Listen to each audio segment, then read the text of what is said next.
La septième erreur que commettent beaucoup de chercheurs d'emploi a trait aux prétentions salariales. C'est une question qui revient généralement lors de l'entretien d'embauche.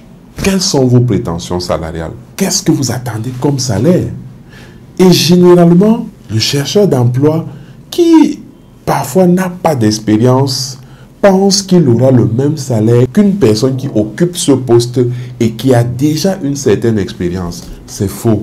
Donc, il faut ramener ces prétentions à des proportions raisonnables en sachant que le salaire que votre ami qui occupe un poste similaire vous a donné correspond certainement à l'expérience qu'il a déjà acquise à ce poste-là. Et vous qui partez sans expérience, il ne faut pas penser que vous aurez le même salaire. Donc, n'allez pas donner un salaire qui va vous disqualifier dans la mesure où vous n'êtes pas le seul candidat et que vous devez mettre toutes les chances de votre côté. Ne donnez pas l'occasion au jury de vous renvoyer tout simplement parce que vous aviez une prétention très élevée par rapport à vos compétences actuelles, par rapport à votre expérience actuelle.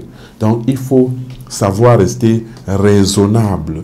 Il faut savoir que vous n'aurez pas le salaire de quelqu'un qui a déjà de l'expérience. Donc, à vous de voir.